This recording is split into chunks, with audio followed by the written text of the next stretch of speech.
अच्छा जी, अस्सलाम वालेकुम। स्टार्ट करते हैं हम लोग अपनी क्लास। ठीक है।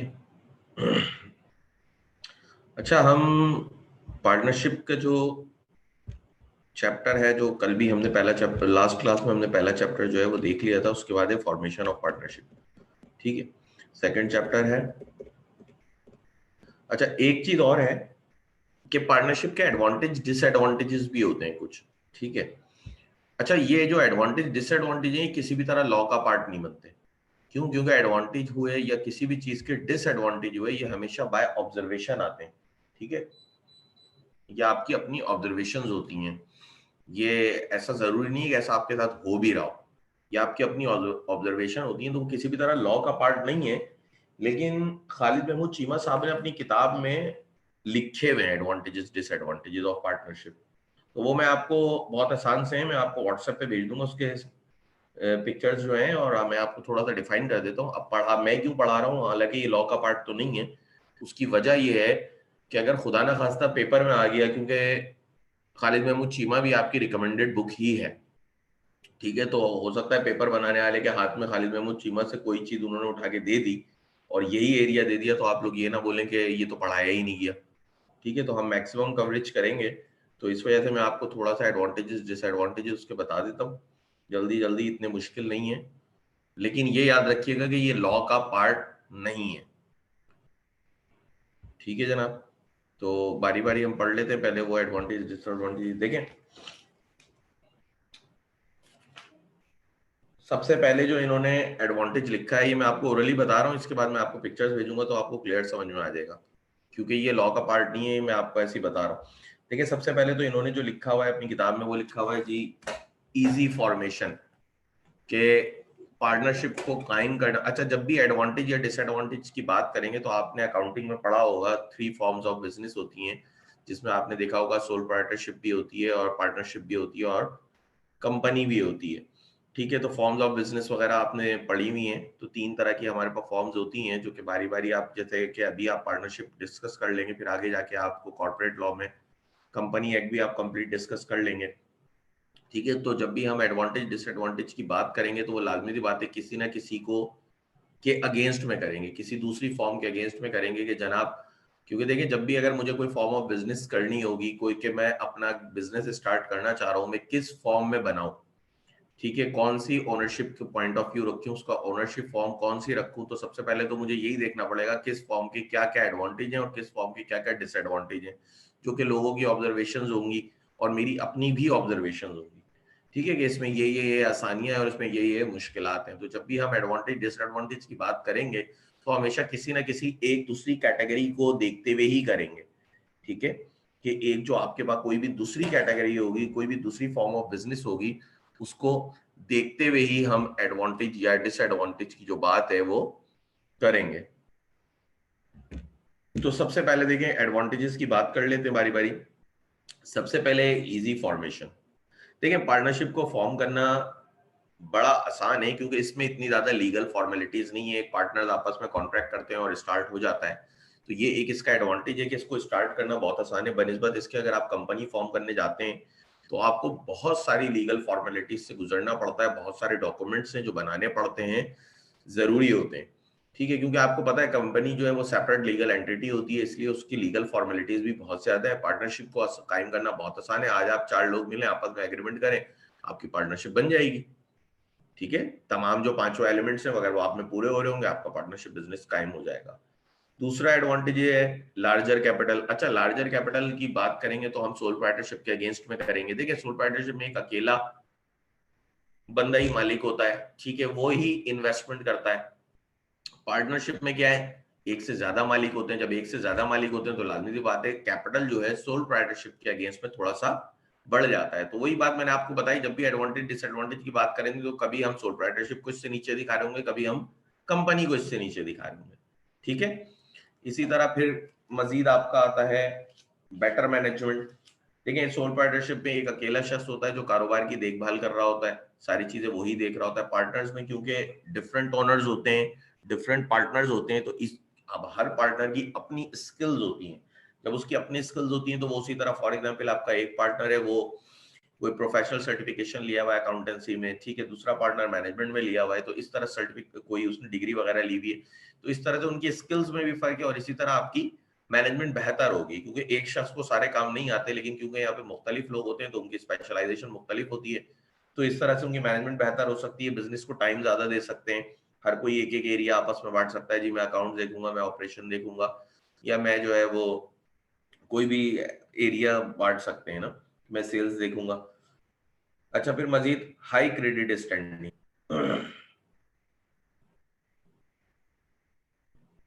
देखें, हाई क्रेडिट स्टैंडिंग से मुराद होती है पार्टनरशिप की जो लाइबिलिटी है ना, बेसिकली ये अनलिमिटेड होती है।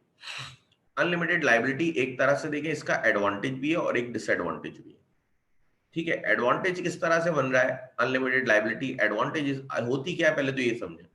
देखिए, अनलिमिटेड लाइबिलिटी का मतलब ये होता है कि कभी भी किसी भी वजह से अगर पार्टनरशिप के जो एसेट्स हैं वो बिजनेस का डेट उतारने में नाकाफी हुए, फॉर एग्जाम्पल बिजनेस का जो डेट है वो है 120 120, ठीक है, लेकिन अगर आपके एसेट्स हैं तो वो 100 है। आपने अकाउंटिंग में पढ़ा है asset is equal to liability plus capital, ठीक है, ये चीज पड़ी हुई है। अब यहाँ पे अगर आप देखें तो जो डेट है वो आपका 120 हो रहा है और आपके जो एसेट्स हैं वो 100 हो रहे हैं, तो बाकी जो 20 का डेफिसिट आ रहा है इसमें होगा ये कि बिजनेस के एसेट्स क्योंकि उसको पे ऑफ करने के लिए कम है, पूरे नहीं है, तो बाकी 20 के डेफिसिट्स पार्टनर अपने घर से लाके पूरा करेंगे, ठीक है।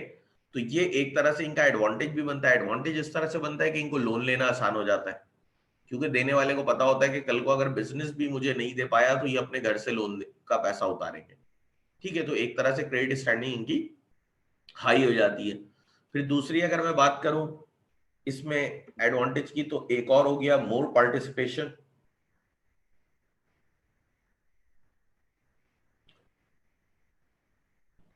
देखें, अब इसी वजह से इनका बिजनेस में पार्टिसिपेशन भी ज्यादा होता है। क्यों? क्योंकि इनको पता होता है कि भाई अगर कल को ये बिजनेस बंद हो गया, अगर ये बिजनेस कल को बंद हो गया ये, तो और हम, बिजनेस बंद क्यों होगा? जब आप लॉसेस अकर कर रहे होंगे, जब आप लॉसेस बहुत ज्यादा अकर करते हैं तो क्यों, अब क्या वजह होती है? देखिए, लॉस सिर्फ किताबों में खो नहीं जाता, एक्सपेंस जब इनकर होता है उसके अगेंस्ट में या तो कोई एसेट कम होता है या लाइबिलिटी क्रिएट होती है, दो में से कोई एक काम लाजमी हो रहा होता है। आपके बिजनेस में लॉस होने, लॉस खो नहीं रहा है, लॉस का मतलब होता है आपकी लाइबिलिटीज पूल होना शुरू हो गई है, आपकी लाइबिलिटीज जमा होने लगेंगी, आउटसाइडर का राइट बढ़ता जाएगा और आपका राइट मजीद कम होता जाएगा। तो पार्टनर्स को पता है कि अगर डेट ज्यादा हो गया और कल को हमारे बिजनेस के एसेट्स जो है वो उसको उतारने में नाकाफी हुए, तो फिर जरूरी क्या है कि हम, फिर होगा क्या कि हमें अपने घर से पैसे लाके कर्जदारों को पैसे देने पड़ेंगे। इसी वजह से इनका बिजनेस में पार्टिसिपेशन ज्यादा होता है बनिस्बत कंपनी के, क्योंकि कंपनी में मालिकान कोई और होते हैं और कंपनी चलाने वाले कोई और होते हैं। फॉर एग्जाम्पल जिसके पास शेयर है वो कंपनी का मालिक है, लेकिन मैनेजमेंट जो है वो कोई और होती है जो कि उनके इलेक्टेड मेंबर्स होते हैं। तो यहाँ पे जो पार्टिसिपेशन है वो पार्टनरशिप में ज्यादा होता है क्योंकि वो डायरेक्ट लिंक कर रहे होते हैं। छठा है स्किल्ड एम्प्लॉयज। पार्टनरशिप में आप स्किल्ड एम्प्लॉयज को भी थोड़ा हायर कर सकते हैं बनिस्बत सोल पार्टनरशिप बिजनेस के, क्योंकि सोल पार्टनरशिप बिजनेस की क्योंकि कैपिटल वगैरह कम होता है, अफोर्डेबिलिटी कम होती है, और आपको पता है कि पार्टनर्स जो हैं, और अफोर्डेबिलिटी कम होती है, और आपको पता है जो स्किल्ड एम्प्लॉय होता है, जो अच्छा एम्प्लॉय होता है, वो हाई सैलरीज डिमांड करता है। तो हाई सैलरी अफोर्ड करना थोड़ा सा मुश्किल होता है सोलाइटरशिप बिजनेस के लिए, लेकिन पार्टनरशिप का ये एडवांटेज है कि क्योंकि 4-5 लोग मिलकर काम कर रहे होते हैं या इससे ज्यादा लोग मिलकर काम कर रहे होते हैं, तो इसलिए वो एक अच्छा एम्प्लॉय भी हायर कर सकते हैं, वो उसको अफोर्ड कर सकते हैं। जहां समझ में नहीं आए पूछ लिएगा। फिर है आपके पास पब्लिक रिलेशन। देखें, पब्लिक रिलेशन पार्टनरशिप बिजनेस में ज्यादा अच्छे होते हैं क्योंकि डायरेक्टली जो ओनर्स होते हैं वही पब्लिक डीलिंग्स कर रहे होते हैं कस्टमर्स के साथ, वेंडर्स के साथ, तो उनके एक अच्छे रिलेशन भी इसमें कायम हो जाते हैं, ठीक है। इसके अलावा है फ्लेक्सिबिलिटी। देखिए, पार्टनरशिप में फ्लेक्सिबिलिटी है बहुत ज्यादा।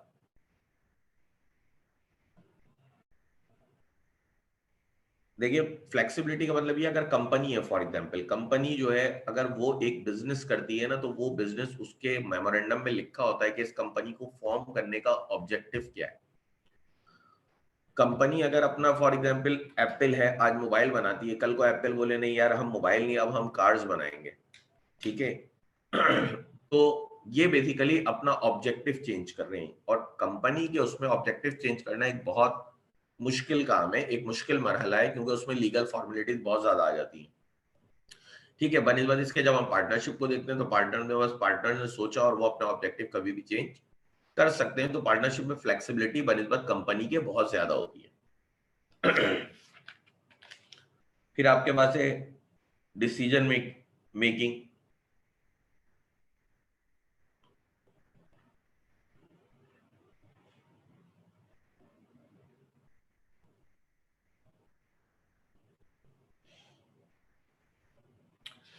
अच्छा, ये डिसीजन मेकिंग जो है ये भी एक एडवांटेज है, ठीक है, और एक तरह से ये एक डिसएडवांटेज भी बन जाता है।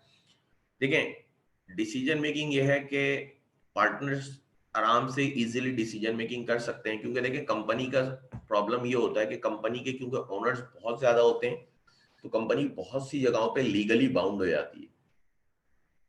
कंपनी बहुत सी जगहों पे लीगली बाउंड भी होती है, क्योंकि कंपनी कभी भी, इसीलिए कंपनी कभी भी ये नहीं चाहती कि उसका शेयर इतना महंगा हो जाए कि कुछ लिमिटेड हाथों में ही चला जाए।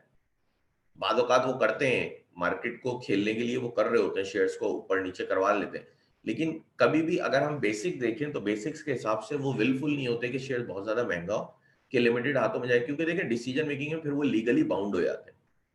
वो इसीलिए चाहते हैं कि ज्यादा से ज्यादा हाथों में उनके शेयर्स रहे, ठीक है।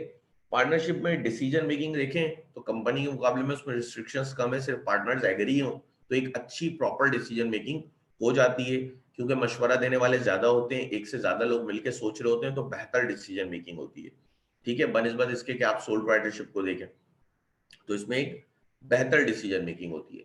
अच्छा, मजीद इसमें एक और बात यह है कि ये एक तरह से एक डिसएडवांटेज भी बनता है, क्यों? क्योंकि अगर कोई पार्टनर एग्री नहीं होता तो वो कोर्ट जाके फर्म को डिसॉल्व भी करा सकता है कि भाई मैं इस डिसीजन से एग्री नहीं हूं कि हम ये वाला बिजनेस करें या ये वाले प्रोजेक्ट को ओके करें, तो आप जो है मेरा कैपिटल मुझे दे दें, जब आप उसका कैपिटल देंगे तो आपकी पार्टनरशिप भी खत्म हो जाएगी। तो इसमें ये भी एक डिसएडवांटेज है, लेकिन एक अच्छा एडवांटेज ये भी है, एडवांटेज ये भी है कि डिसीजन मेकिंग बेहतर होती है बनिस्बत कंपनी या सोल प्रोप्राइटरशिप के, क्योंकि मशवरा देने वाले ज्यादा लोग होते हैं तो सोल प्रोप्राइटरशिप में ज्यादा होती है।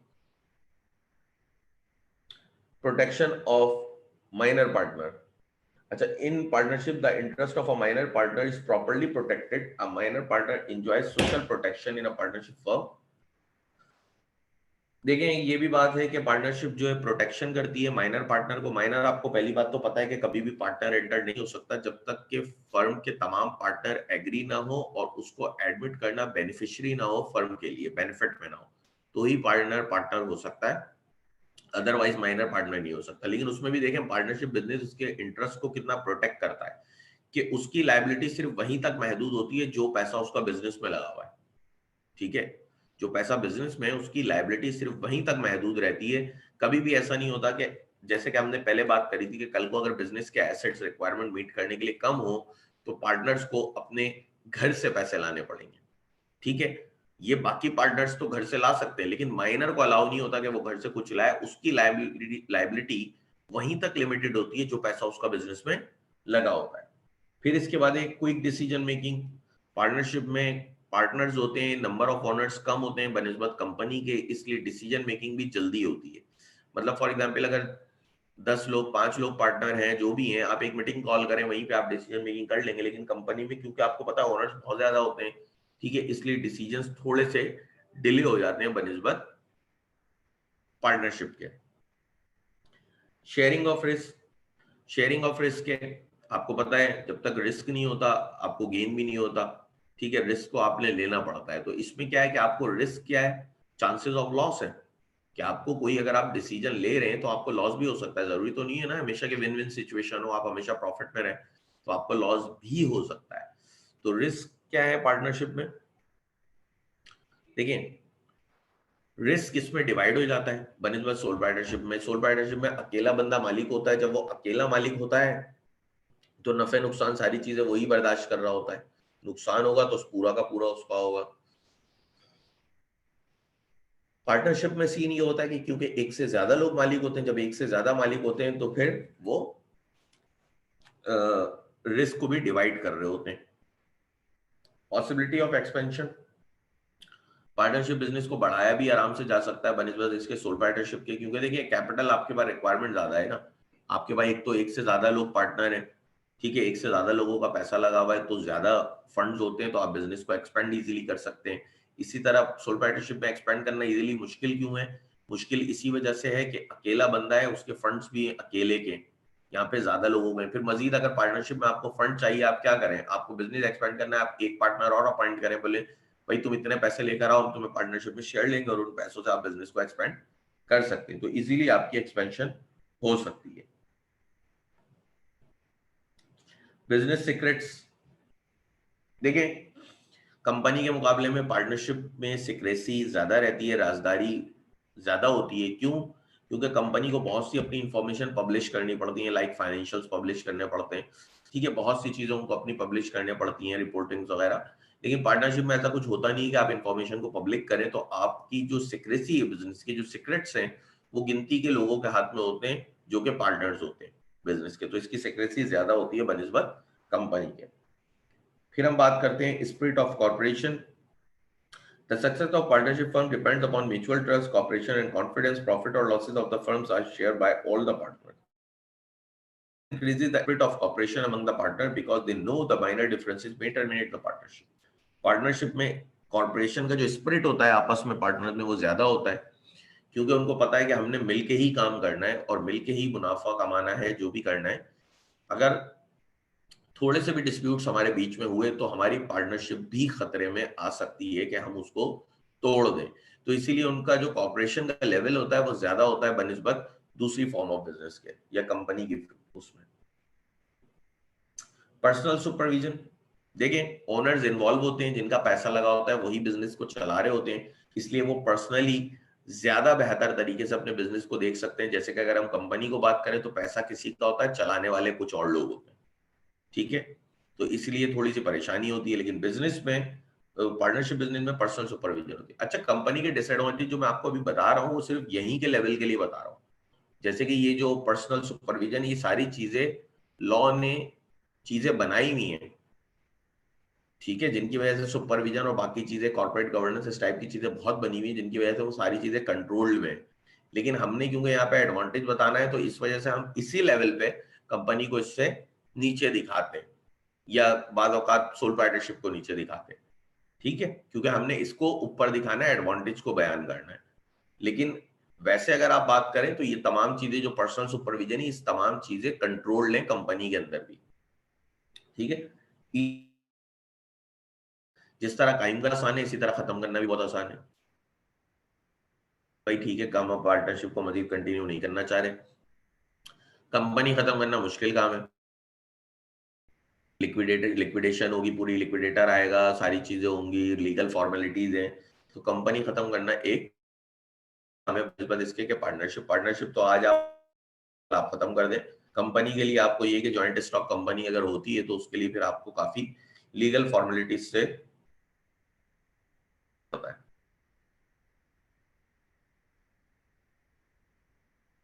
फिर इसके कुछ डिसएडवांटेजेस भी हैं, ठीक है, तो वो भी हम डिस्कस कर लेते हैं, एक क्वेश्चन है देख लेते हैं, लास्ट बता दें। लास्ट है इजी डिसोल्यूशन। देखें जिस तरह इसको कायम करना बहुत आसान है, इसी तरह इसको खत्म करना भी आसान। कुछ लोग मिले, उन्होंने आपस में सोचा हम बिजनेस स्टार्ट करते हैं, उन्होंने स्टार्ट कर दिया पार्टनर्स बन के, ठीक है, पार्टनर्स बन के एक एग्रीमेंट बनाया, सारा एक बिजनेस स्टार्ट कर दी। कंपनी कायम करना भी मुश्किल काम है, लीगल फॉर्मेलिटीज है, पहले ही बहुत खर्चे हो जाते हैं कायम करने से पहले, ठीक है। इसी तरह जब कायम करना आसान है तो खत्म करना भी आसान है। आपस में ओनर्स मिलते हैं, बैठते हैं, बोलते हैं नहीं यार इसको हम मजीद कैरी नहीं कर सकते, इसमें लॉसेज हो रहे हैं या कुछ भी हो रहा है, वो हम बोले कि यार हम इसको कैरी नहीं कर सकते। जब नहीं कर सकते तो फिर बात खत्म, वहीं पे आप इसको खत्म कर देंगे। लेकिन कंपनी की अगर आप बात करेंगे तो कंपनी में फिर आपको मुख्तलिफ लीगल फॉर्मेलिटीज से गुजरना पड़ता है जब आपको उसको खत्म करना हो। तो इसको खत्म करना भी आसान है और कायम करना भी बहुत आसान है। तो ये तो जनाब हो गई इसके सारे एडवांटेजेस की बात। अब कुछ इसके डिसएडवांटेजेस भी हैं, वो भी हम देख लेते हैं।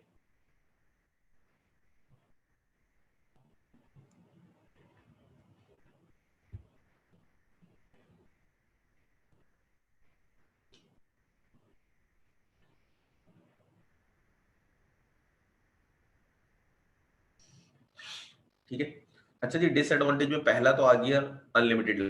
अनलिमिटेड लाइबिलिटी एक तरह से आपको लोन डिसएडवांटेज भी है, क्योंकि देखिए ना, अगर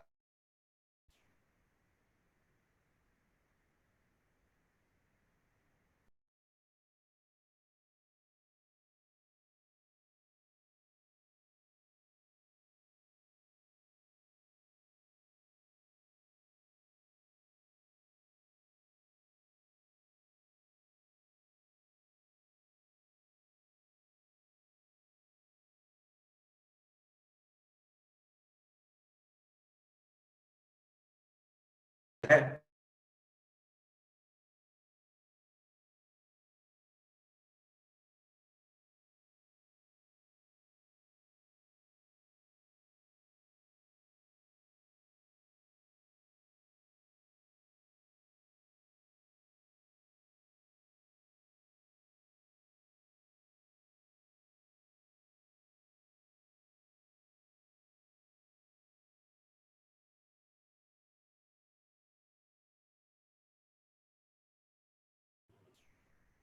ठीक है, तो रिस्क ऑफ डिसोल्यूशन भी है। रिस्क ऑफ डिसोल्यूशन किस तरह से, कि देखिए इसमें बहुत ज्यादा रिस्क है कि ये डिसॉल्व हो जाती है। In case of death, insolvency or insanity of a partner, the partnership is terminated. The remaining partner will have to make a new agreement if they want to continue with the business. The remaining partners can purchase the share of such partner or sell these shares to an outsider. वही बात कह रहे हैं कि dissolution का risk भी बहुत ज्यादा है कि पार्टनरशिप खत्म हो जाए। फॉर एग्जाम्पल, एक पार्टनर है वो पागल हो जाए या मर जाए, कुछ भी हो जाए उसको, तो वो इजीली पार्टनरशिप आपकी डिसॉल्व हो जाएगी। बाकी जो रिमेनिंग पार्टनर है उनको दोबारा एग्रीमेंट बनाना पड़ेगा, नई पार्टनरशिप बनानी पड़ेगी। ठीक है, तो फिर ये तमाम चीजें होती हैं। इसी तरह पॉसिबिलिटी ऑफ डिसएग्रीमेंट, देखिए सोल पार्टनरशिप में अकेला शख्स होता है मालिक, तो क्योंकि जब अकेला मालिक होता है ना तो डिसएग्रीमेंट की कोई सवाल पैदा नहीं होता। ठीक है, क्योंकि वो खुद ही अपने अकेला डिसीजन मेकर है। अब यहाँ पे क्योंकि डिसीजन मेकर एक से ज्यादा लोग हैं, तो इनमें डिसएग्रीमेंट भी जो है वो बड़ा एक वो है कि डिसएडवांटेज है कि बिल्कुल मुमकिन है कि पांच या एक दो या दो से ज्यादा दिमाग एक जगह ना मिले, तो इनमें डिसएग्रीमेंट भी बहुत ज्यादा होता है। ठीक है, और डिसएग्रीमेंट आपको पता है अगर एक सर्टेन लेवल पे आ जाए तो फिर हो सकता है कि आपको पार्टनरशिप भी डिसॉल्व करनी पड़ जाए। इसी तरह लिमिटेड रिसोर्सेज, कंपनी बड़ी ऑर्गेनाइजेशन होती है बनी, तो कंपनी के पास रिसोर्सेज बहुत ज्यादा होती हैं बनस्पत इसके पार्टनरशिप की रिसोर्सेज भी लिमिटेड होती हैं, क्योंकि दो या दो से ज्यादा लोग पार्टनरशिप कर रहे हैं लेकिन 20 से तो कम है ना, कंपनी के तो सैकड़ों में ऑनर है, तो कंपनी की जो रिसोर्सेज है वो बहुत ज्यादा है बनस्पत पार्टनरशिप की रिसोर्सेज लिमिटेड है। नो ट्रांसफर ऑफ ऑनरशिप, फिर कंपनी की अगर हम बात करें तो शेयर्स आपने देखा होगा मार्केट में मुस्तकिल ट्रेड होते रहते हैं और वो ओनरशिप जो है वो भी ट्रांसफर होती रहती है। लेकिन अगर हम पार्टनरशिप की बात करें तो पार्टनरशिप में ओनरशिप कभी भी ट्रांसफर नहीं हो सकती without the consent of all other partners. ठीक है, कि आप तमाम पार्टनर का कॉन्सेंट लेंगे फिर जाके वो ओनरशिप ट्रांसफर होगी। तो पार्टनरशिप में पैसा लगाना तो आसान है लेकिन पैसा निकालना बड़ा मुश्किल काम है। ठीक है, बनस्बत इसके अगर कंपनी को देखें, आज आपने शेयर्स लिए कल आप सेल कर दें। Lack of public confidence, public का भी भरोसा कम होता है पार्टनरशिप बिजनेस पे। क्यों कम होता है, कंपनी पे ज्यादा क्यों होता है, कंपनी की चीजें पब्लिश्ड होती हैं, सिक्रेसी कम रखती है कंपनी बनस्बत इसके, हर चीज पब्लिक हुई भी होती है, बहुत सी इंफॉर्मेशन उसकी पब्लिक होती है, अकाउंट्स फॉर एग्जांपल पब्लिश होते हैं और दूसरी रिपोर्ट से जो पब्लिश होती हैं, तो कंपनी पे भरोसा एक ज्यादा होता है बनस्बत इसके पार्टनरशिप की अगर मैं बात करूं तो पार्टनरशिप में वो लोग सिक्रेसी ज्यादा रखते हैं। अब एक शख्स से उसका बिजनेस है, उस बिजनेस की आपको अकाउंट्स वगैरह का नहीं पता, तो आप उसको क्यों पैसे देंगे इतनी आराम से, आप उसको नहीं देंगे। ठीक है, आपका कॉन्फिडेंस उस बिजनेस में पैसा लगाने में कम होगा बनिस्बत इसके कंपनी के, क्योंकि कंपनी की चीजें आपको पता है। लैक ऑफ अथॉरिटी, अथॉरिटी का भी लैक है। देखें सोल पार्टनरशिप में अकेला शख्स वाहिद होता है, सारी अथॉरिटी उसी के पास होती है। पार्टनरशिप में एक से ज्यादा मालिक होते हैं, अथॉरिटी डिवाइड हुई भी होती है।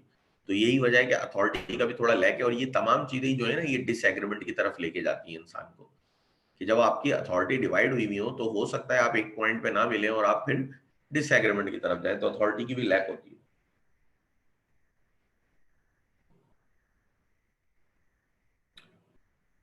ठीक है, एक मिनट।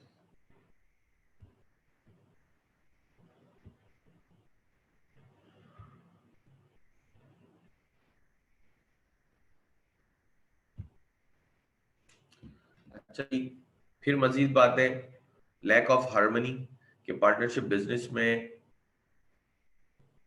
जो हार्मनी है उसका भी लैक होता है। ठीक है, क्योंकि हर पार्टनर चाहता है कि मैं अपना डिसीजन इम्पोस्ट कर दूं। तो इनकी जो आपस में हम आहंगी आप कह सकते हैं जो होती है ना, वो कम होती है। क्यों? क्योंकि हर पार्टनर चाहेगा मैं अपना डिसीजन इम्पोस्ट कर दूं, और यही सारी चीजें आपको डिसएग्रीमेंट की तरफ लेके जाती है। फिर आपके पास अथॉरिटी ऑफ पार्टनर्स, ये भी एक डिसएडवांटेज है। किस तरह से?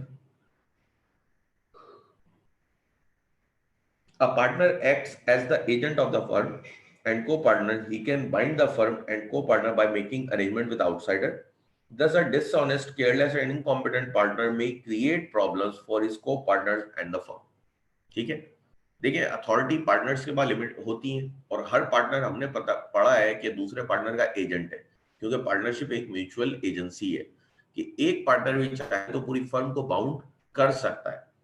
तो अगर आपका कोई फॉर एग्जाम्पल इनकॉम्पिटेंट पार्टनर है या डिसऑनेस्ट पार्टनर है, तो वो आपको कहीं भी किसी दूसरी चीज में फंसा सकता है, कि दूसरे एग्रीमेंट में आपको, जो कि आपके लिए फ्रूटफुल नहीं था, ऐसे किसी भी एग्रीमेंट में आपको फंसा सकता है। तो ये भी एक है कि अथॉरिटी ऑफ पार्टनर्स जो है, ये भी एक डिसएडवांटेज है।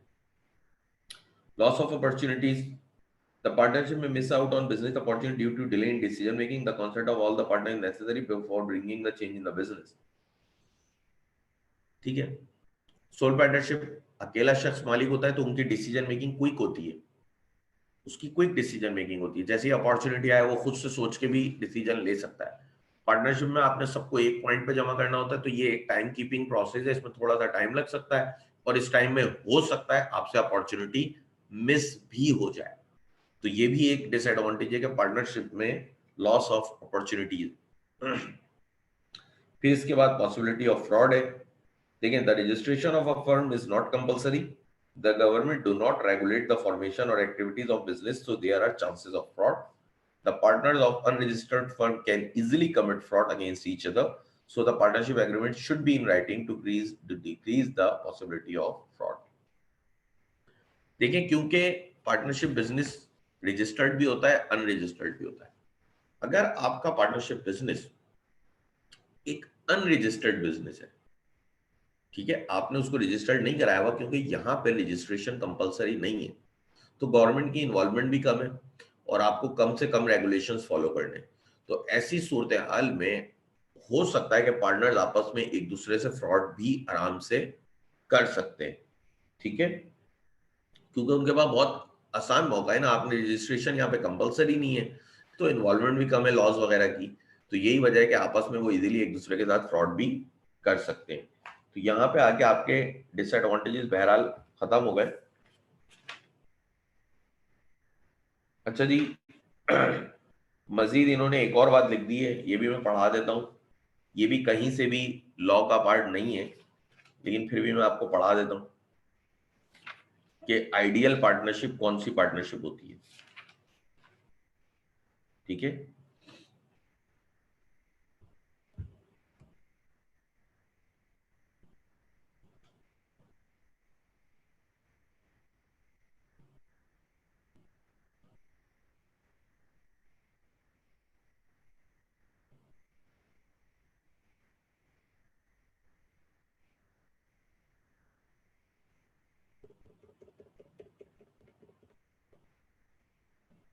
ठीक है, तो ये भी मैं बता देता हूं क्योंकि इन्होंने लिखी हुई है, तो इसको भी जरा सा देख लेते हैं। आइडियल पार्टनरशिप, देखिए आइडियल पार्टनरशिप वो होगी, लाजमी सी बात है, जिसमें जो सारी चीजें जो है वो आइडियल हो रही हो, ठीक है, तो वो आपकी आइडियल पार्टनरशिप है। मतलब सारी चीजें अप टू द मार्क हो रही हो, अपने पीक पे हो रही हो, बिल्कुल बेहतर तरीके से सरंजाम हो रही हो, तो वो एक आइडियल पार्टनरशिप कहलाएगी।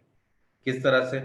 पहली कैरेक्टरिस्टिक से म्यूचुअल अंडरस्टैंडिंग, कि उनकी आपस में जो अंडरस्टैंडिंग लेवल हो, जो ट्रस्ट का लेवल हो, वो बहुत अच्छा हो, ठीक है। अगर किसी पार्टनरशिप में अगर ट्रस्ट का लेवल एक दूसरे पे बहुत अच्छा है, म्यूचुअल अंडरस्टैंडिंग उनकी बहुत अच्छी है, तो हम कहते हैं कि ये भी एक आइडियल पार्टनरशिप का एलिमेंट है। फिर दूसरा, एक common purpose, all partner must act for the common benefit of the partnership firm, the partner must cooperate with each other and make joint efforts to achieve common objectives, the partner should not pursue individual or personal goals but focus on collective benefit of the, common purpose होना चाहिए, सब partners के गोल एक होने चाहिए। ऐसा ना हो कि हर कोई माइंड में अलग अलग गोल लेके बैठा हो। अगर सबके गोल एक ही है तो वो बेसिकली बिजनेस गोल है, और पार्टनर अगर बिजनेस गोल के लिए काम कर रहे हैं तो अपने पर्सनल बेनिफिट के लिए काम नहीं कर रहे, तो हम कहते हैं कि इनका पर्पस कॉमन है, और ये भी एक अच्छी पार्टनरशिप की निशानी है। Good faith, all the partners in the firm should work in good faith. They should act with complete honesty, sincerity, and integrity. The partners must not take any unfair advantage of each other. Every partner should fully participate in the management of firm. ठीक है, आसान सा है कि तमाम partner ने good faith के तौर पे काम करना है, कोई मतलब अपनी पूरी दयानतदारी ईमानदारी से काम करना है, कोई भी पार्टनर दूसरे पार्टनर के लिए कोई अनफेयर एडवांटेज ना ले, सबने मिलके एक अच्छे तरीके से काम करना है। फिर चौथा है सफिशिएंट कैपिटल, कि अगर किसी पार्टनरशिप में एक सफिशिएंट कैपिटल मौजूद है, the business needs the business needs capital for both long term and short term purposes. The partners can borrow capital from external sources like bank and financial institutions. The profit extracted from the business must not be too large. The profit should be reinvested in the business to achieve further growth and development. ठीक है, वही बात उन्होंने करी कि अगर किसी partnership firm में एक सफिशिएंट कैपिटल है, मतलब उसको इजीली बैंक से लोन भी मिल जाता है, ठीक है, वो खुद भी जो है इजीली इन्वेस्टमेंट कर देते हैं बिजनेस में, या जो प्रॉफिट आपको होता है उसमें से भी वो एक काम करते हैं कि थोड़ा बहुत बहुत पैसा घर लेके जाते हैं और बाकी पैसा री इन्वेस्ट कर देते हैं बिजनेस में। तो एक सफिशिएंट कैपिटल है, मतलब उनको कैपिटल डेफिशिएंसी नहीं है, ठीक है, कैश फ्लोज के इश्यूज नहीं है, तो हम कहते हैं कि ये एक अच्छी पार्टनरशिप फर्म है। Long duration, the duration of partnership should be long, जिस पार्टनरशिप की ड्यूरेशन लॉन्ग होगी हम कहेंगे कि भाई ये भी एक अच्छी पार्टनरशिप है, कि इतने अरसे से सारे लोग एक जगह मुत्तफिक होकर चल रहे हैं, एक बिजनेस को पार्टनरशिप में रन कर रहे हैं और काफी टाइम से मार्केट में है, तो इसका मतलब है ये भी एक अच्छी पार्टनरशिप की निशानी है। Number of partners, the number of partner must be appropriate and suitable. If the number of partners is small, the firm will suffer from lack of capital resources. If the number of partners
ठीक है जी। कहते हैं कि आपने appropriate number of partners अगर किसी partnership में हो तो हम कहते हैं कि वो एक अच्छी आइडियल पार्टनरशिप है। उसकी वजह क्या है कि उसमें ना इतने ज्यादा पार्टनर हैं कि उनको डिसीजन मेकिंग में मसला हो रहा है, ना इतने कम पार्टनर हैं कि वो अपनी कैपिटल नीड्स को पूरा नहीं कर पा रहे। ठीक है, तो ये भी एक आइडियल पार्टनरशिप होती है। रिटर्न एग्रीमेंट, अगर पार्टनरशिप में रिटर्न एग्रीमेंट हुआ है इन ऑर्डर टू अवॉइड, तो बहुत अच्छी आइडियल पार्टनरशिप है। उसके लिए रिटर्न एग्रीमेंट होना जरूरी है, क्योंकि देखें जो चीज रिटर्न में होती है तो उसमें डिस्प्यूट्स भी कम होते हैं, अगले को कन्विंस करना भी इजी होता है। फिर रजिस्ट्रेशन, देखिए रजिस्ट्रेशन एक कंपलसरी नहीं है पार्टनरशिप की, ठीक है, लेकिन रजिस्ट्रेशन अगर आप करा लेते हैं तो उससे काफी फायदे होते हैं। तो एक एडवांटेज होता है ना, जिस तरह से फॉर एग्जाम्पल अगर बाइक चलाते हैं तो बाइक आप बिना लाइसेंस के भी चला सकते हैं, कोई नुकसान नहीं है। वो सॉरी, आपको रोका नहीं है, आप चलाएं, बिना लाइसेंस के भी चलाते हैं और लोग अक्सर चला रहे होते हैं। लेकिन देखिए लाइसेंस बनवाने में कुछ एडवांटेजेस भी हो जाते हैं। ठीक है, जैसे कि फॉर एग्जाम्पल आप बाइक चला रहे हो, खुदा ना खास्ता एक्सीडेंट हुआ और किसी की डेथ हो गई, अगर आपके पास लाइसेंस नहीं है तो कत्ल का मुकदमा दर्ज हो जाएगा, और अगर आपके पास लाइसेंस है तो फिर आपको वहां पे रिलीफ मिल जाते हैं। ठीक है, तो बहुत से इसी तरह अगर आपके पास लाइसेंस नहीं है तो आपको जो है वो चालान भी कटेगा उस पर।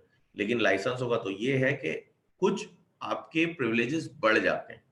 ठीक है, तो पार्टनरशिप आप बेशक बिना रजिस्ट्रेशन के भी कायम कर सकते हैं और चला भी सकते हैं बिजनेस, लेकिन रजिस्ट्रेशन कराना एक आइडियल पार्टनरशिप की निशानी है, क्योंकि उससे बहुत से प्रिविलेजेस आपको हासिल हो जाते हैं। ठीक है, तो ये जनाब तमाम जो थे वो बेसिकली एक आइडियल पार्टनरशिप की निशानी थे। तो ये वो चीजें थी जो खालिद महमूद चीमा साहब ने अपनी किताब में लिखी थी, पढ़ा दी कि कल को रास्ता पेपर में कोई चीज उठ के आ जाती है तो आपको ये ना लगे कि आपको पढ़ा ही नहीं गई। ठीक है, लेकिन मैं फिर कहूंगा कि ये लॉ का पार्ट नहीं है इनमें से कोई भी चीज, ना आइडियल पार्टनरशिप और ना वाले दोनों, एडवांटेज डिसएडवांटेज। अच्छा जी,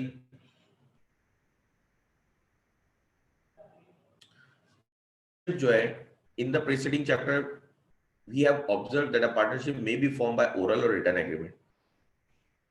देखिए इस चैप्टर में हम डिस्कस करेंगे फॉर्मेशन ऑफ पार्टनरशिप, कि पार्टनरशिप फॉर्म कैसे होती है। ये बात पहले भी है कि देखिए पार्टनरशिप एक कॉन्ट्रैक्ट, और contract can be oral can be written, दोनों तरह से हो सकता है। ठीक है, लेकिन एक अच्छी पार्टनरशिप, एक सक्सेसफुल पार्टनरशिप के लिए जरूरी होता है कि आप हर चीज ध्यान में रखें।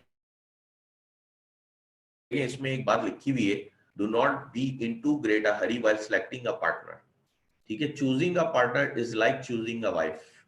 ठीक है, कि आपने बहुत जल्दबाजी में किसी भी पार्टनर को अपॉइंट नहीं करना, क्योंकि देखिए पार्टनरशिप में आपने अभी देखा ना कि डिसऑनेस्टी भी हो सकती है। ठीक है, वो म्यूचुअल एजेंसी है, आपको कहीं पे बाउंड भी करा सकता है किसी भी लीगल्स में। ठीक है, तो इसी तरह से एक पार्टनर चूज करना भी बिल्कुल वैसे ही है जैसे कि आप अपनी वाइफ चूज करेंगे, कि उससे आपकी अंडरस्टैंडिंग भी अच्छी हो, वो ऑनेस्ट भी हो, ठीक है, नॉलेज भी रखता हो, बिजनेस सेंस भी रखता हो, तो ये तमाम चीजें आपने देखनी होती हैं। इसी तरह पार्टनरशिप भी एक कॉन्ट्रैक्ट है, इसलिए दूसरा पॉइंट है, all the essential elements of a valid contract must be present. There must be free consent of the party who must be competent to the contract, and the object of partnership should not be forbidden by law or immoral or opposed to a public policy। कह रहे हैं कि क्योंकि ये भी एक contract ही है, इसीलिए तमाम essential elements of a valid contract जो आप 10 के 10 पढ़े थे वो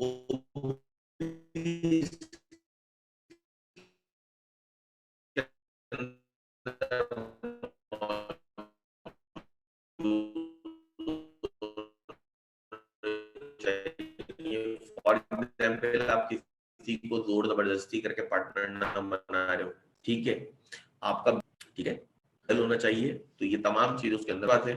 third, the mutual rights and obligation of partners must be discussed in detail and should be put in black and white in the shape of partnership deed before the partnership is actually started. An oral agreement may be all right till the going in normal, but in times of adversity and windfall gains, there may be dispute among the partners on sharing of losses or profits respectively. In such circumstances, an oral agreement is futile, as on its basis it is difficult to prove that such and such conditions were good agreed upon. It is therefore best to have a written agreement.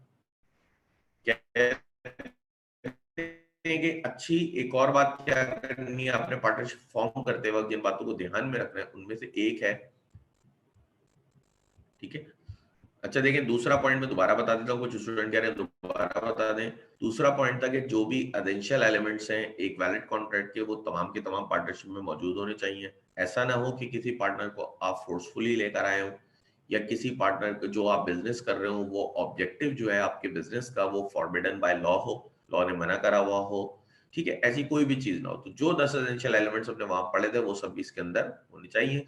तीसरा था कि जो आपके rights and duties होती है, देखिए हर partner के कुछ राइट्स भी होंगे, ड्यूटीज भी होंगी, क्योंकि जब भी आप कोई काम करेंगे ना बिजनेस मिल के किसी के साथ, तो वहां पे कुछ जिम्मेदारियां भी होंगी और कुछ आपके राइट्स भी होंगे। वो तमाम के तमाम बिल्कुल प्रॉपर तरीके से एक पार्टनरशिप डीड, पार्टनरशिप एग्रीमेंट के अंदर लिखे हो तो बहुत अच्छी बात है, क्योंकि देखें अगर आप ओरली उनको सेट करते हैं, सर्कमस्टांसेस चल रहे, नॉर्मल हालात चल रहे, तब तक तो सब मानते हैं। फॉर एग्जाम्पल बिजनेस में लॉस होना शुरू हो गया, अब लॉस की डिस्ट्रीब्यूशन आपने ओरली सेट करी भी, अब सामने वाला नहीं मान रहा कि नहीं यार मैं तो नहीं मानूंगा ये चीज, अब मुझे तो लॉस ज्यादा हो रहा है, ठीक है, उस वक्त एग्री कर लिया था जब प्रॉफिट ज्यादा ले रहा था, लेकिन जब लॉस ज्यादा ले रहा है तो उसको मसले हो रहे हैं, ठीक है। तो इसीलिए जरूरी है कि आप हर चीज को रिटर्न में लिखें, वो आपके लिए बेटर है बनिस्बत इसके कि आप उसको ओरली करें। चौथा पॉइंट है, the partnership should be registered as soon as it is formed with the registrar of firms of the area. In the absence of registration, the firm will not be able to enforce its legal remedies against outsider, and the partner also cannot enforce the condition laid down in partnership deed through a court of law. देखिए वही मैंने बात करी थी कि registration कराना जरूरी नहीं है, मैंडेटरी नहीं है, लेकिन बेहतर होता है कराना, क्योंकि अगर आप रजिस्ट्रेशन करा लेंगे ना तो कल को आउटसाइडर पे कोई क्लेम व्लेम निकलेगा तो आप उसके खिलाफ लीगल एक्शन ले सकते हैं। और अगर पार्टनर्स के आपस में भी डिस्प्यूट्स होंगे ना, तो जो पार्टनरशिप डीड है उसको आप इन्फोर्स करा सकते हैं कोर्ट ऑफ लॉ के थ्रू पार्टनरशिप डीड को। लेकिन अगर आप रजिस्टर्ड नहीं है तो फिर आप ये सारे प्रिविलेजेस जो है ये अवेल नहीं कर सकते, ठीक है। तो ये बातें होती हैं जब हम पार्टनरशिप फॉर्म कर रहे होते हैं, तो हमने इन बातों को बहुत ध्यान में रखना होता है। पॉइंट नंबर 3 था कि जो भी राइट्स एंड ऑब्लिगेशन है, देखिए जब भी आप कोई बिजनेस करते हैं उस पर आपकी कुछ राइट्स एंड ऑब्लिगेशन तो होती है ना, कुछ काम आपने होती है, ठीक है, कुछ आपकी ड्यूटीज होती हैं, कुछ आपके राइट्स होते हैं। तो जब भी आप पार्टनरशिप स्टार्ट करें तो सबसे बेहतर होता है कि आप उसको रिटर्न में लिख लें, किस पार्टनर के क्या राइट्स हैं क्या ड्यूटीज हैं, क्योंकि देखिए आप ओरल में भी ये काम कर सकते हैं, लेकिन जब आप ओरल में करेंगे तो बात ये है कि जब तक नॉर्मल सर्कमस्टांसेस चल रहे होते हैं तब तक तो सब आपकी बात मान रहे होते हैं। जब हालात बिगड़ते हैं ना बिजनेस के, तो लोगों में डिस्प्यूट्स भी बहुत ज्यादा अराइज होने लगते हैं, ठीक है। ये बिल्कुल ऐसे ही होता है जैसे घर में पैसे ज्यादा आ रहे हैं, इनकम ज्यादा आ रही है, तो मियाँ बीवी में लड़ाई भी कम होती है, ठीक है। जब पैसे कम होने लगे तो मियाँ बीवी की लड़ाई भी बढ़ने लगती है, ठीक है। तो बेहतर होता है कि आप पार्टनरशिप में क्या करें कि वहां पे भी तमाम राइट्स और ऑब्लिगेशंस जो है वो आपस में आप उनको रिटर्न में ले लें, ताकि कल को आपको उसको प्रूव करना भी आसान हो जाए। ये था तीसरा पॉइंट। इसी तरह फिर आते हैं हम पार्टनरशिप डीड पे, कि जब पार्टनरशिप फॉर्म होती है तो सबसे पहली चीज डीड होती है, उसको देख क्या होता है।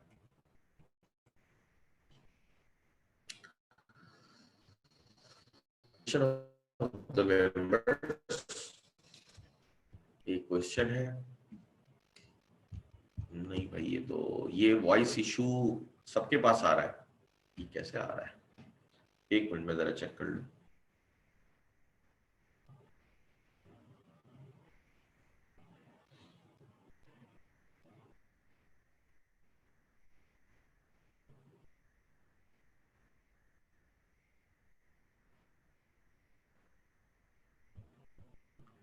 अभी देखें क्लियर हो गई वॉइस या अभी भी इशू आ रहा है?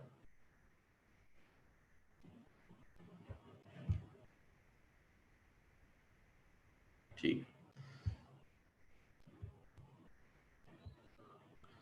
देखिए जी,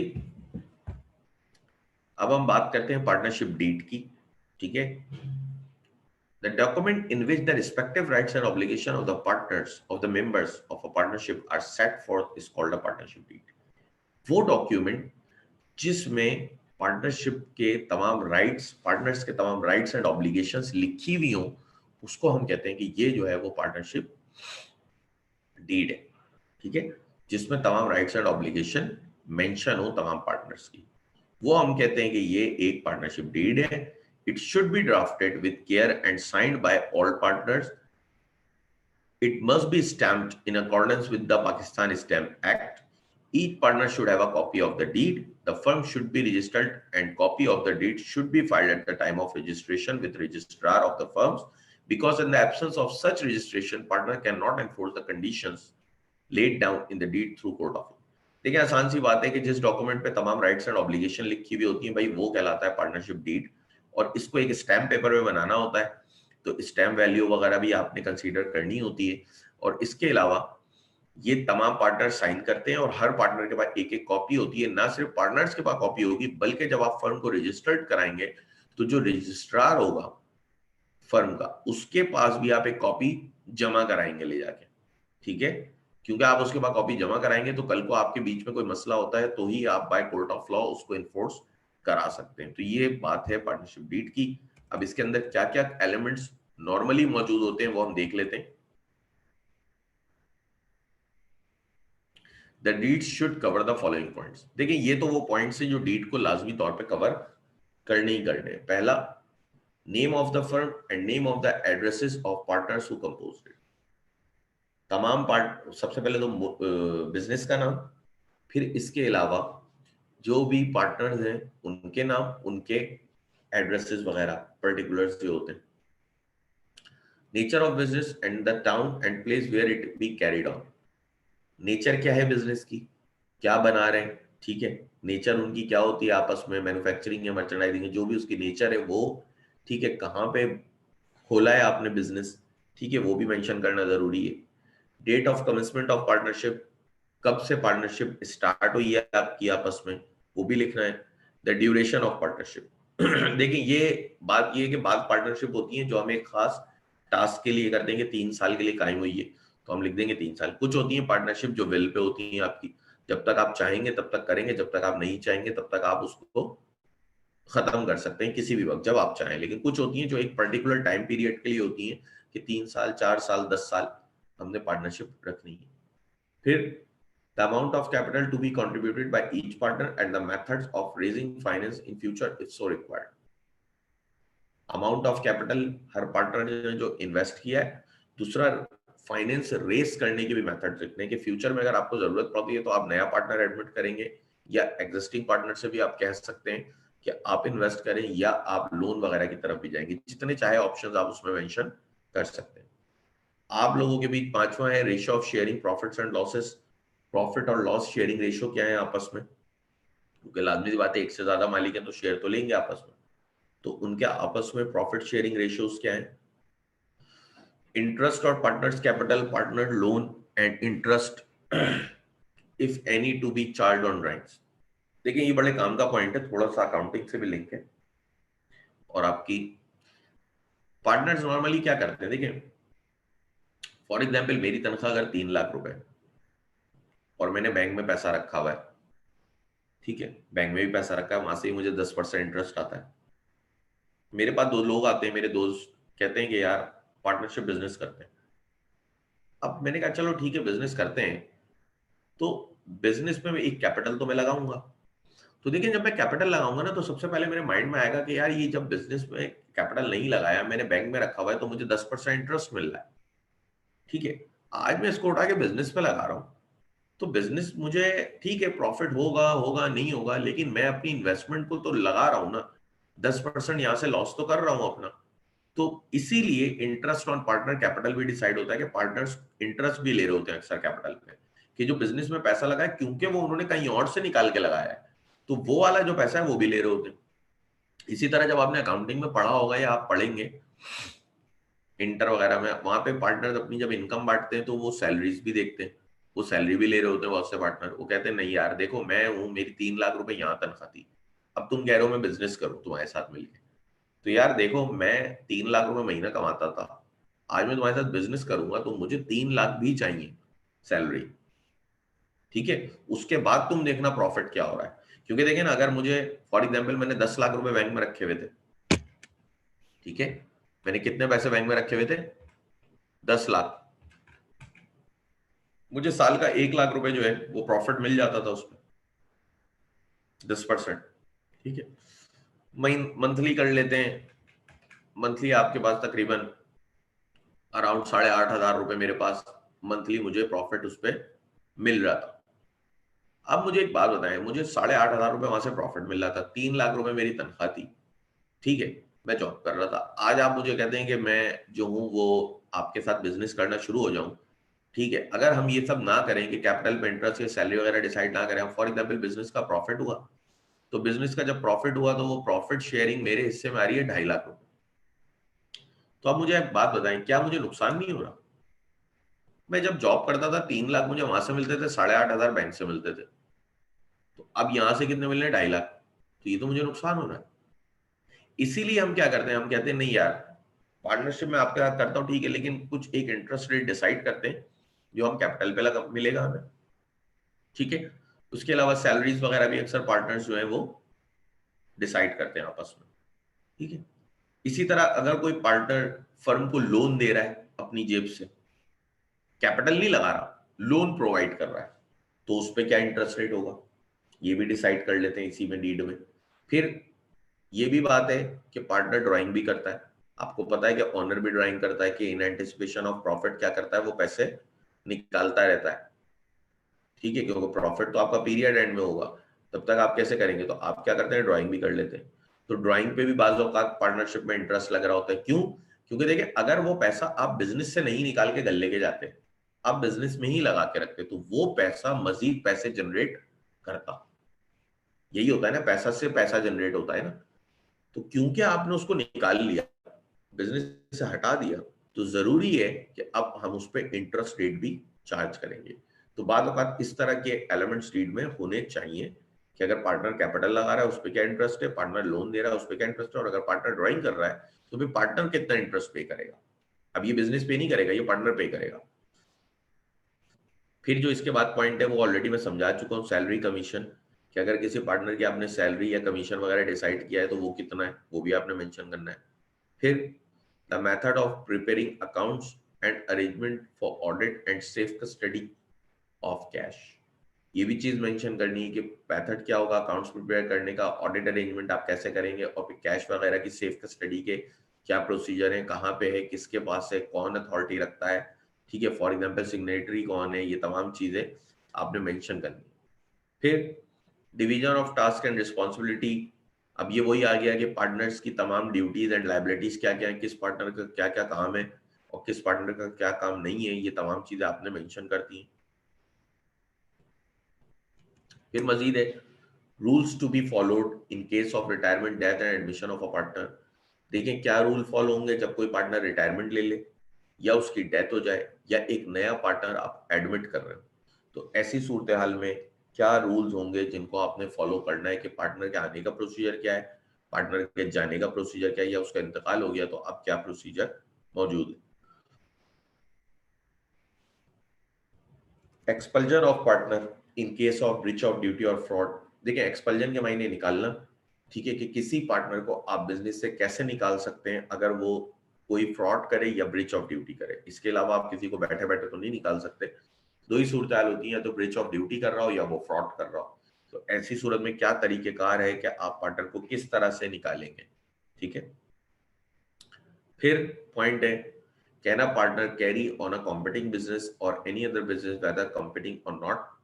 Section 11 subsection 2 clearly provides that the deed may provide that a partner shall not carry on any business other than that of the firm while he is a partner, notwithstanding anything contained in section 27 of the Pakistan Contract Act where agreements in reinstatement of trade are void। ठीक है, देखिए हमने एक चीज पढ़ी थी, restraint of trade are void agreement, जब आपको मैंने चैप्टर पढ़ाया था, agreement expressly declared to be void, कि वो एग्रीमेंट जिनको लॉ ने एक्सप्रेसली डिक्लेयर किया है कि ये वाइड है। ठीक है, तो वहां पे याद करें हमने पहला पढ़ा था रीइंस्टेंट ऑफ मैरिज, फिर दूसरा पढ़ा था रीइंस्टेंट ऑफ ट्रेड, कि ट्रेड करना हर किसी का कौमी हक है। ठीक है, अगर आप किसी को ट्रेड से रोकते हैं तो इसका मतलब है आप जो है वो तिजारत से रोक रहे हैं, और तिजारत से रोकना कानूनन जुर्म है, आप वाइड एग्रीमेंट कर रहे हैं। ठीक है, आप नहीं कर सकते। लेकिन वहां पे हमने जब इसकी एक्सेप्शंस पढ़ी थी, तो वहां पे पार्टनरशिप बिजनेस में हमने इसकी एक एक्सेप्शन पढ़ी थी कि पार्टनर्स को आप ट्रेड से रोक सकते हैं कि भाई अगर तुम हमारे साथ बिजनेस कर रहे हो तो इस दौरान तुम कोई भी दूसरा बिजनेस नहीं करो।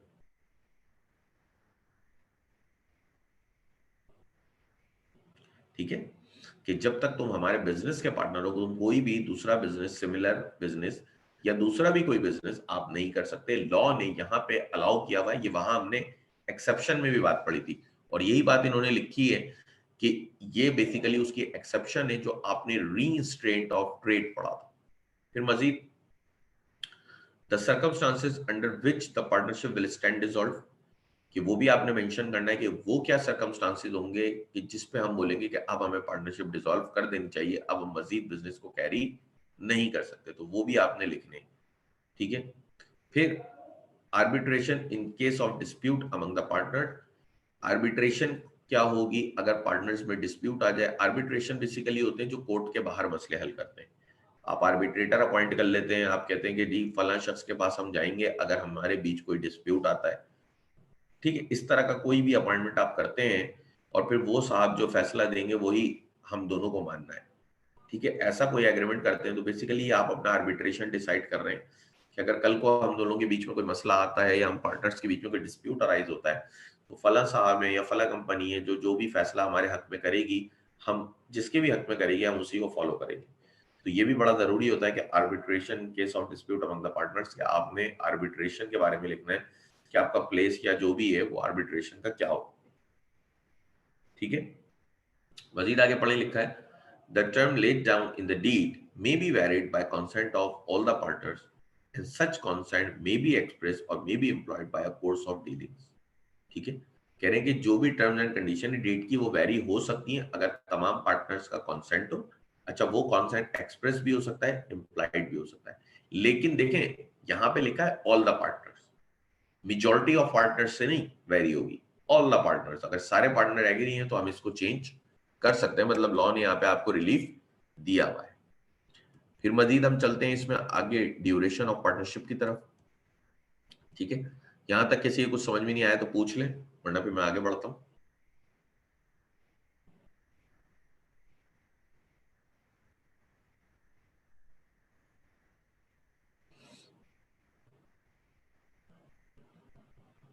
अच्छा जी, देखिए ड्यूरेशन ऑफ पार्टनरशिप हमने ऊपर भी डिस्कस किया कि वहां पे मैंने आपको बताया कि ड्यूरेशन ऑफ पार्टनरशिप मेंशन करना जरूरी है। तो एक तो होती है आपकी पार्टनरशिप एट विल। ठीक है, ये ऐसी होती है इसमें कोई प्रोविजन नहीं होता कितने टाइम पीरियड के लिए बना रहे हैं, कब बना रहे हैं, या आप जब चाहें खत्म कर सकते हैं, जब चाहें आपको लगे कि नहीं आप इस बिजनेस को कैरी नहीं कर सकते तो आप बोलेंगे ठीक है यार मैं ये बिजनेस खत्म करना चाह रहा हूँ और इसको हम डिसॉल्व कर देते हैं।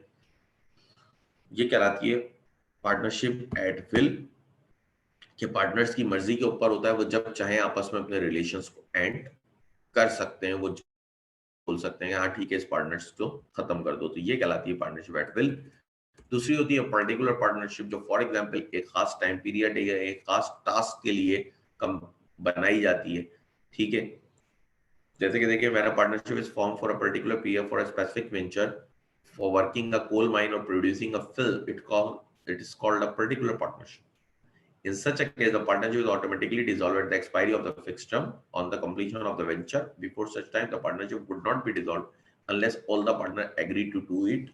If the partner decided to continue such a partnership even after the expiry of the fixed term or the completion of a specific venture, then it becomes a partnership at will. यानी कि particular partnership क्या होती है, जो एक खास business के लिए या एक खास टाइम पीरियड के लिए आप करते हैं और जब वो बिजनेस पूरा हो जाए या टाइम एक्सपायर हो जाए तो हम कहते हैं कि ये पार्टनरशिप खत्म हो गई।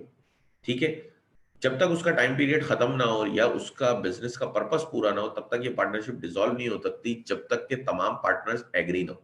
अगर सारे लोग एग्री हैं ठीक है कि हाँ भाई खत्म कर देते हैं टाइम पीरियड, हम ये बिजनेस नहीं करेंगे, तो फिर तो सही है। लेकिन खुद से कोई शख्स उसको छोड़ नहीं सकता या खत्म नहीं करा सकता। ठीक है, लेकिन अगर बाद औक़ात ऐसा होता है कि आपका वो पार्टनरशिप पर्टिकुलर थी लेकिन अब आप उसको मजीद आगे भी कंटिन्यू करना चाह रहे हैं तो फिर उसका स्टेटस चेंज हो जाता है, फिर वो पार्टनरशिप विल्स पे कन्वर्ट हो जाती है, पर्टिकुलर साइड के पार्टनरशिप विल पे आ जाती है। तो दो ही तरह की पार्टनरशिप के ड्यूरेशन होते हैं, एक पर्टिकुलर होता है, एक विल होता है। विल यही होता है कि आप जब चाहें शुरू कर सकते हैं, खत्म कर सकते हैं इसको, पर्टिकुलर होता है, खास बिजनेस या टाइम पीरियड के लिए होता है, आप फिर उसको उससे पहले खत्म नहीं कर सकते जब तक कि सारे पार्टनर ना चाहें, और अगर आप उसके बाद भी कंटिन्यू करना चाह रहे हैं तो फिर जरूरी है कि वो पार्टनरशिप एट विल में कन्वर्ट हो जाए। फिर इसके बाद आते हैं हम काइंड ऑफ पार्टनर के ऊपर। देखिए कुछ पार्टनर्स हैं, काइंड्स हैं, तो हम देख लेते हैं। There may be various types of partner in a partnership firm which are as follows. मुख्तलिफ तरह के पार्टनर्स होते हैं फर्म के अंदर, ठीक है। एक्टिव और actual partner. Partners who take an active part in the conduct of the partnership business are called actual and or ostensible partner। ठीक है, तो तीन नाम हो गए, एक्टिव, एक्चुअल, ऑस्टेंसिबल। ठीक है, they are full fledged partners in the real sense of the term। Such a partner must give public notice of his retirement from the firm in order to free himself from the liability for acts after retirement। ठीक है जी, जो भी partner firm में active part लेता है, हम उसे कहते हैं कि भाई ये जो है एक्टिव या ऑस्टेंसिबल पार्टनर है, और यही असल में फुल फ्लैज पार्टनर होता है, जो फर्म में काम भी कर रहा है, रोज आ भी रहा है, तमाम उसकी डिसीजन मेकिंग में भी एक्टिवली रोल प्ले कर रहा है, तमाम चीजें कर रहा है, तो ये बेसिकली एक्टिव पार्टनर कहलाता है।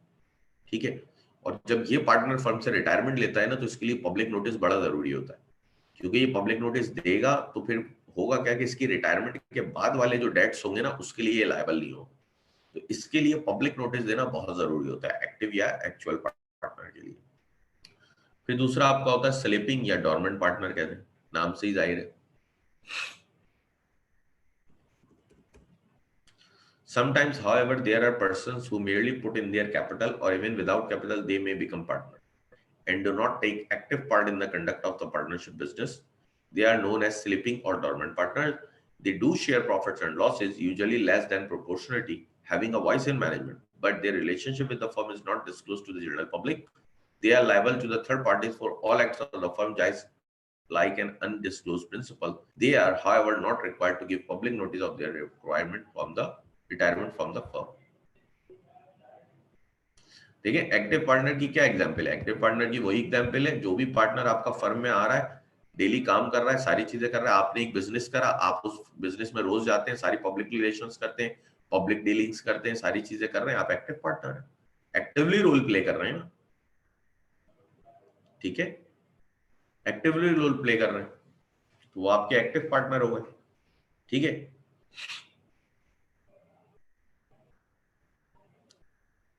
दूसरा होता है आपका स्लीपिंग पार्टनर या डॉर्मेंट पार्टनर। ये बेसिकली पार्टनर्स होते हैं जो कि समटाइम्स सिर्फ कैपिटल लगाए हुए होते हैं बिजनेस में, ठीक है, और इसके अलावा बिजनेस में एक्टिवली रोल प्ले नहीं करते, वहां पे जाते भी नहीं है, पब्लिक डीलिंग्स भी नहीं करते, बिजनेस के नाम पे कॉन्ट्रैक्ट्स वगैरह सारी चीजें, पब्लिक डीलिंग्स, परचेजेस, ये सारी चीजें नहीं कर रहे होते, प्रॉफिट एंड लॉस को शेयर कर रहे होते हैं, और मुमकिन है कि रेशो भी इनका चेंज हो एक्टिव और स्लीपिंग पार्टनर, क्योंकि देखिए एक वो पार्टनर है जो बिजनेस में आ रहा है, अपना टाइम दे रहा है। ठीक है, एक कौन सा पार्टनर है जो बिजनेस में आता है, अपना टाइम देता है, वो एक्टिव हो गया ना। एक वो पार्टनर है जिसने पैसा तो लगाया है लेकिन अपना टाइम नहीं दे रहा, वो बिजनेस में नहीं आ रहा, ठीक है, तो एक्टिवली ही है वो कंडक्ट ऑफ बिजनेस में, तो उसको हम कहते हैं स्लीपिंग या dormant partner. Losses and profits को शेयर करते हैं, मैनेजमेंट में हिस्सा भी लेते हैं, डिसीजन मेकिंग वगैरह में, लेकिन जनरल पब्लिक को वो डिस्क्लोज नहीं होते। जनरल पब्लिक से ना वो कोई पब्लिक रिलेशन करते हैं ना कुछ करते हैं, तो इस ऐसी सूरत में ऐसे पार्टनर को हम कहते हैं स्लीपिंग या डॉर्मेंट पार्टनर। ठीक है, और अगर स्लीपिंग पार्टनर रिटायरमेंट ले तो उसको पब्लिक नोटिस देना जरूरी नहीं है।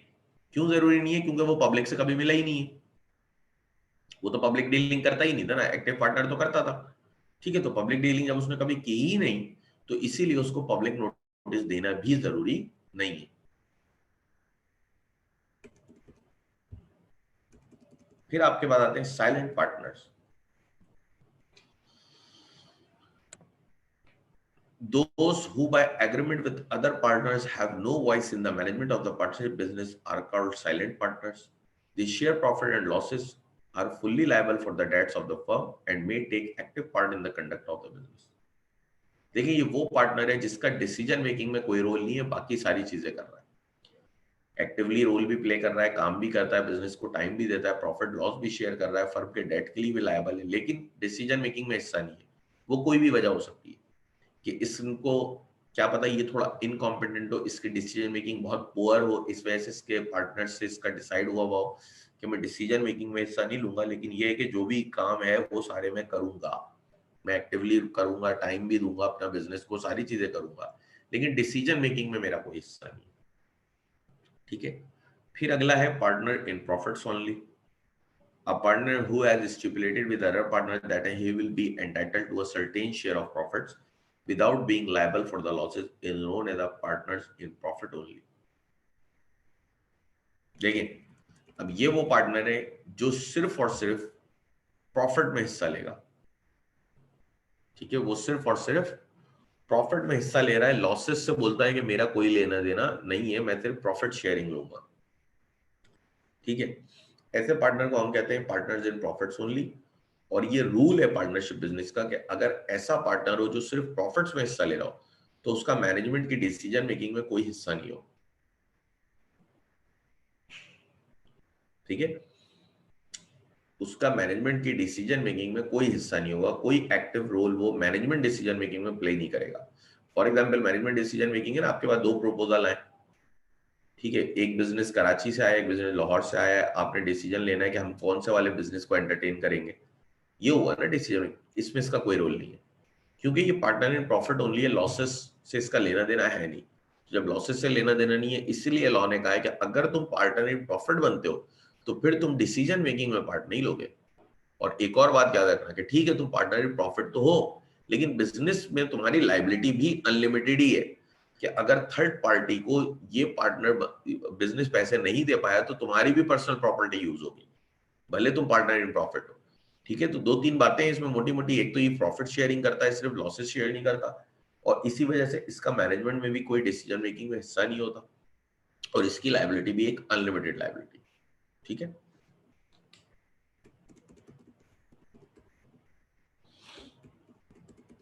फिर है भाई सब पार्टनर।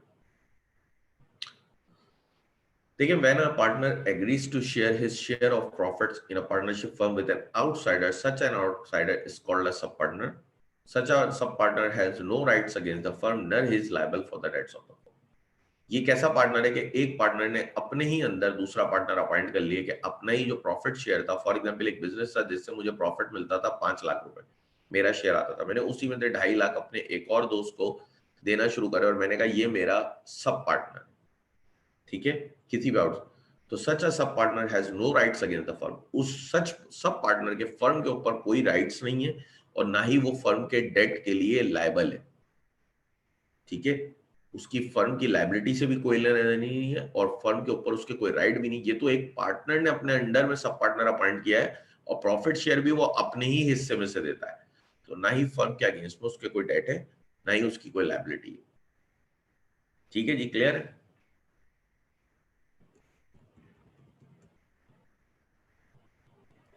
अच्छा जी,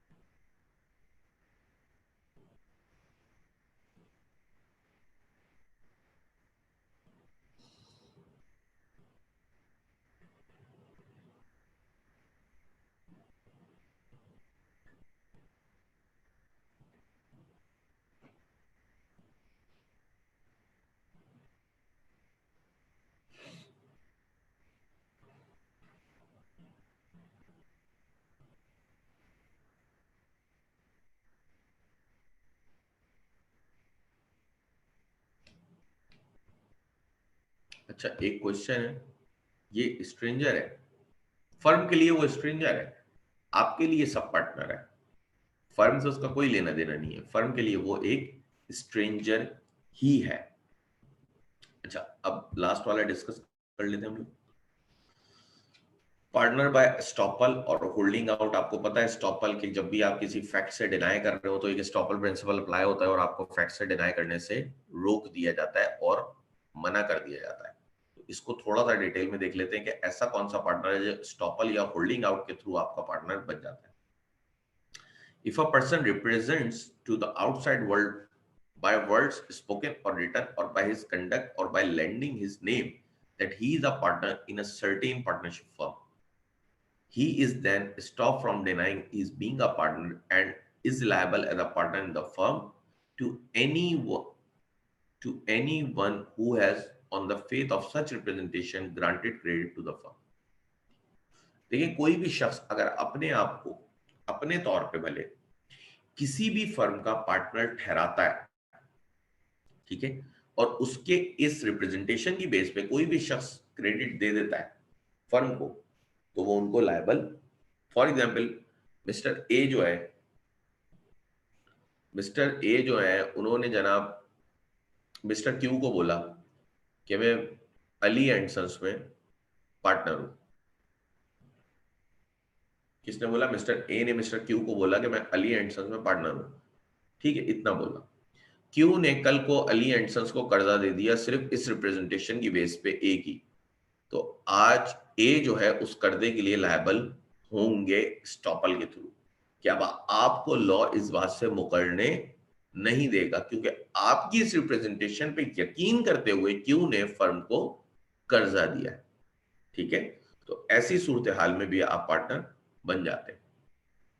फिर मजीद आगे पढ़ेंगे, लिखा है actually such a person is not a partner in that firm, no agreement, no sharing in profit and losses, no say in the management, may not be knowing exact place of visit, but as he holds himself out to be a partner, he becomes responsible to outsider as a partner on the principle of estoppel or holding out.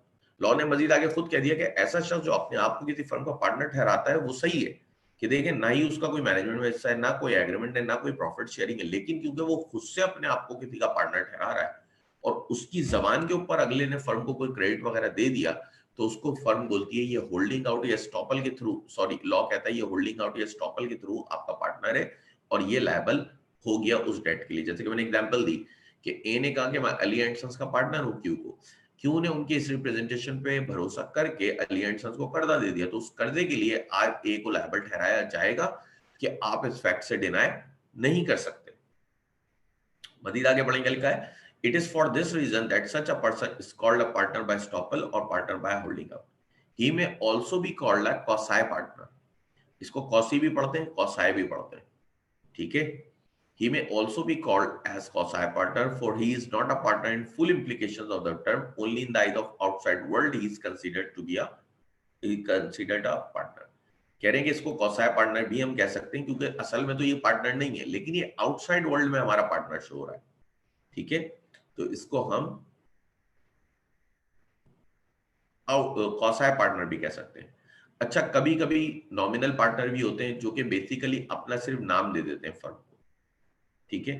उनके नाम के तौर पे nominal नाम से ही जाहिर है बराए नाम शरीक होता है, ठीक है, कि आपने फर्म को सिर्फ अपना नाम दिया हुआ है कि आप पार्टनर वगैरह नहीं है, लेकिन आपने सिर्फ उनको ना कैपिटल आपका लगाया, आपने सिर्फ अपना नाम दे दिया, जिसकी बेस पे फर्म को कहीं से क्रेडिट वगैरह मिल रहा है तो फिर आप लायबल तो होंगे, ठीक है। मजीद आगे पढ़ते हैं, is to be emphasized that in order to entitle a person to bring an action under the doctrine of holding out, it must be shown that he acted on the faith of the representation while giving credit to the firm.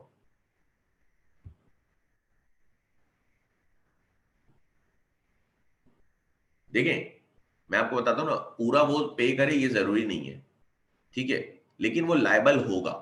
अगर firm पे कर रही है तो ठीक है, firm ने पे कर दिया, लेकिन अगर फर्म पे नहीं करती तो वो उसी शख्स से लेंगे, ठीक है, वो लायबल होंगे। मतलब अगर कल को बिजनेस के एसेट्स उस डेट को पूरे करने में जो कि उसके रिप्रेजेंटेशन के ऊपर थर्ड पार्टी ने दिया कम पड़ जाते हैं, तो फिर ये भी अपने घर से पैसे लाके उसमें डालेगा,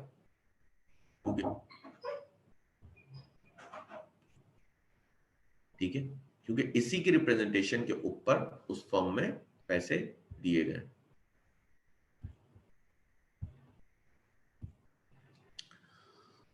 It is to be emphasized that in order to entitle a person to bring an action under the doctrine of holding out, it must be shown that he acted on the faith of the representation while giving credit to the firm. It does not matter whether the person representing himself or represented to be a partner does or does not know that the representation has reached the other person, so giving credit.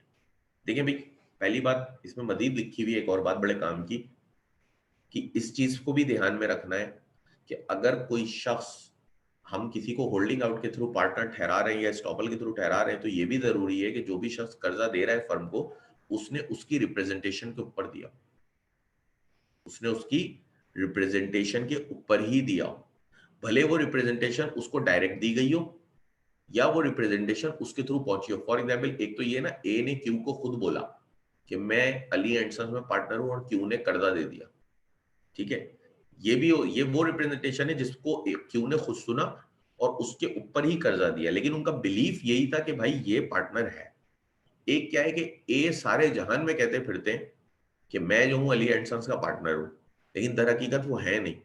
उन्होंने कभी Q को नहीं बोला, लेकिन Q तक ये बात पहुंच गई कि ए भी उनके पार्टनर है, और सिर्फ इसी बात पे भरोसा करके क्यू ने कर्जा अली एंड सन्स को दे दिया। तो यहां भी लॉ कहता है कि आप ही लायबल हैं, आप भी लायबल हैं। क्यों? क्योंकि ठीक है आपने रिप्रेजेंटेशन डायरेक्ट नहीं दी, लेकिन अगर इनडायरेक्टली भी किसी के पास पहुंच गई और इनडायरेक्टली भी उसने आपके रिप्रेजेंटेशन पे भरोसा करके क्रेडिट दिया है, तो आप उसके लिए लायबल हैं। यही बात है कि does not matter whether the person representing himself or represented to be a partner does or does not know that the representative has reached the other person also giving credit. But a person who knows nothing about the representation, or who knows but does not believe it, or who knows about it subsequently, cannot take advantage. लेकिन वो अलग बात है कि अगर किसी शख्स को रिप्रेजेंटेशन का नहीं पता और उसने कर्जा दे दिया, या बाद में कर्जा देने के बाद वो इस बात का एडवांटेज लेना चाह रहा है, तो ऐसे आप एडवांटेज नहीं ले सकते। बात दरअसल सच्ची यही है कि भले रिप्रेजेंटेशन आप तक डायरेक्ट पहुंचे या इनडायरेक्ट पहुंच ले, लेकिन जब आप कर्जा देंगे तो स्टॉपल तभी अप्लाई होगा जब आपने कर्जा जो है वो उस रिप्रेजेंटेशन के ऊपर दिया। जैसे कि मैंने बताया ना कि एक तो ये है कि अली साहब ने क्यू को खुद बोला कि मैं जो हूं अली एंड सन्स में पार्टनर हूं, ठीक है, और क्यू ने सिर्फ उनकी इस बात पे भरोसा करते हुए कर्जा दे दिया, हालांकि वो पार्टनर नहीं थे। तो ए जो है यहाँ पे लायबल होंगे क्योंकि ये डायरेक्ट उन तक पहुंच गई क्यू तक, ठीक है। एक है कि ए ने क्यू को नहीं बोला, लेकिन वो सारे जहान में कहते फिरते हैं कि मैं अली एंड सन्स में पार्टनर हूं। अब ये रिप्रेजेंटेशन भी उन्होंने डायरेक्ट तो नहीं दी, लेकिन क्यू तक पहुंच गई किसी तरह घूमती फिरती, और क्यू ने इसी पे बिलीव करके कर्जा दिया है, तो भी क्या है, वो लायबल ठहराए जाएंगे। तो यहां पे आके आपके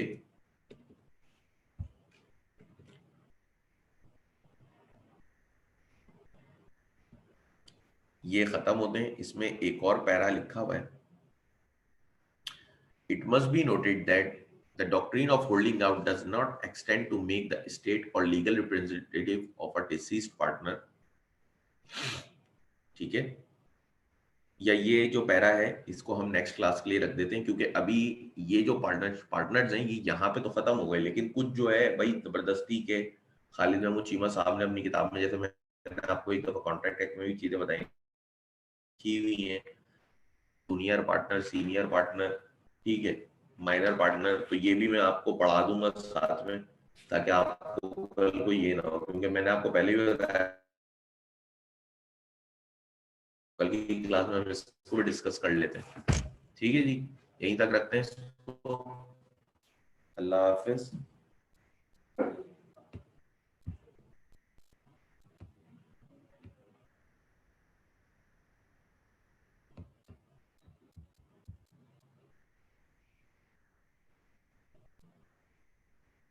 अच्छा, ये एक क्वेश्चन है कि बुक में introduction to legal system of Pakistan वाला टॉपिक नहीं है। हाँ जी, बिल्कुल नहीं है, क्योंकि ये कमर्शियल लॉ की बुक है, इसके अंदर वो नहीं है, वो मैं आपको अलग से हैंड आउट दूंगा।